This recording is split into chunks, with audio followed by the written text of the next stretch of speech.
하나님 말씀은 로마서 6장 13절입니다. 또한 너희 지체를 불의의 무기로 죄에게 내주지 말고 오직 너희 자신을 죽은 자 가운데서 다시 살아난 자 같이 하나님께 드리며 너희 지체를 의의 무기로 하나님께 드리라. 1895년 10월 8일 새벽에 명성황후를 일본의 자객들이 시해를 하고 불에 태웁니다. 이것을 을미사변이라고 하지요. 그때 가담한 조선인이 있었다고 합니다. 우범선이라고 하는 조선의 괴아파 군인입니다. 이 일로 인하여 체포령이 떨어지자 우범선은 일본으로 도망합니다. 그리고 일본 여자와 결혼하여 살다가 조선에서 보낸 자객에 의해서 죽임을 당합니다.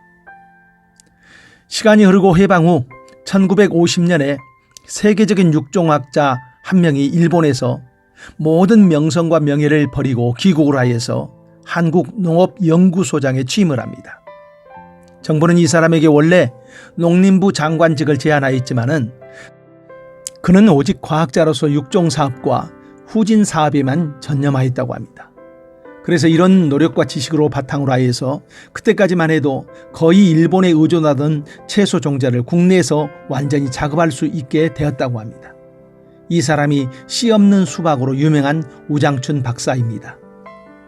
그리고 이 우장춘은 바로 명성황후를 죽인 데 협조한 우범선의 아들입니다. 아버지는 일본인과 함께 악한 일 하에서 조선에서 살 수 없을 정도의 그런 인물이 되었습니다. 그런데 그 아들은 조선으로 돌아와 한국 농업의 발전에 큰 인물이 된 것입니다. 사람 속에는 양면성이 있습니다. 천사처럼 아주 고상하게 살 수가 있는가 하면은 악마처럼 비참하고 더러운 인생을 살 수도 있습니다. 우리는 우리에게 주어진 인생이 고상하게 그리고 아름답게 살아야 할 책임이 있는 사람들입니다. 그렇게 살 수 있는 비결이 무엇입니까? 무엇에게 우리 몸을 내어주는가에 따라서 그 인생의 장래가 달라지고 가치가 달라진다는 것입니다. 로마서 6장에는 사람의 몸을 두 가지에게 내어줄 수가 있다고 합니다. 하나는 죄에게 내주는 것입니다. 그래서 죄가 그 몸을 사용하는 불의의 무기가 될 수가 있다고 합니다. 사실 죄에게 내어주는 것은 익숙할 수가 있습니다.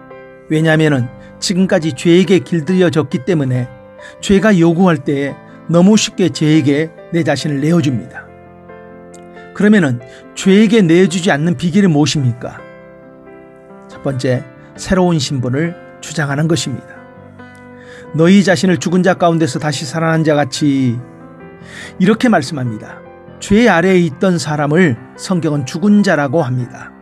그런 우리가 예수님으로 인하여서 다시 살아났습니다. 새 생명 그리고 새 신분을 가지고 있는 존재입니다. 이것을 우리가 확신해야 합니다. 내가 만든 것이 아니라 예수님이 자신의 생명을 내어주고 만들어주신 것입니다. 예수님이 만들어주신 이 나의 새로운 신분을 절대로 우리가 놓치지 말아야 합니다. 두 번째로 하나님께 바쳐진 자로 인정하라는 것입니다. 예수님을 믿는 우리를 향하여 성경은 이렇게 선언합니다. 너희는 그리스도의 것이요 그리스도는 하나님의 것이니라. 예수님은 자신을 십자가에서 제물로 하나님께 내드립니다. 예수를 믿으면 성경은 예수와 함께 십자가에 못 박힌 것으로 인정이 됩니다. 예수님이 십자가에서 하나님에게 제물로 드려졌다면 믿음을 가진 우리도 예수님과 함께 바쳐진 자가 되었다는 것입니다. 이제 내가 하나님께 바쳐진 자라는 것을 분명히 선언하십시오. 그러기에 이제 우리가 우리 몸을 의의 무기로 드려야 합니다. 죄에게 사용되었던 내 몸이 이제 하나님을 위한 무기가 되어야 한다는 것입니다. 물론 단번에 이렇게 되어지지 않을 수도 있습니다.